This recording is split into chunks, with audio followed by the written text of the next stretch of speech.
गंगा मैया भगवान के चरणामृत हनी, भगवान के चरण से निकल हनी। ऐसे देवों के देव महादेव भी गंगा मैया के अपना सर के ऊपर धारण करीना।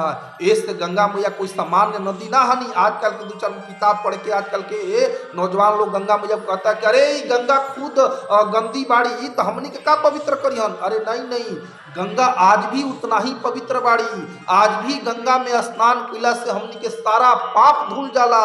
लेकिन समस्या ई बाटे कि गंगा मैया में स्नान करे से हमनी के पाप तो धुल गई, लेकिन जैसे ही गंगा मैया में स्नान करके बहरी आवे नहीं जा, फिर से हमनी के पाप करे शुरू कर दी नहीं जा। जैसे हाथी बाटे, हाथी का करेला कि तालाब में नदी में जाके स्नान करके अपना देह के स्वच्छ कर लेला, लेकिन जैसे ही फिर नदी से तालाब से बाहर निकलेला हाथी तो अपना सूंड से धूल उठा के अपना शरीर पे डाल के फिर से अपना शरीर के गंदा कर लेला। वही तरह हमनी के मनुष्य बनी जा, गंगा जैसी पवित्र नदी में जाके स्नान करके अपने शरीर के स्वच्छ कर लेने जा, हमनी के शरीर हल्का हो जाला, सारा पाप धुल जाला। लेकिन जैसे ही बहरी निकलने जा फिर से अपन पाप करे शुरू कर दी। जैसे कोई अगर कोई के देहांत हो जाला और बक्सर घाट पे या फिर बनारस घाट पे फूंके तापे के ले जानी जा दह संस्कार करे खातिर, उस समय एकदम दिमाग खुल जाला। अरे भैया जिंदगी में कुछ नहीं के हो, सब सही छोड़े के बाटे, सब कुछ यही रह जाई, उड़ जाइए सुगना पिंजड़ावा के छोड़ के, कुछ ना जाई साथ में। वो दिन बुद्धि खुल जाला।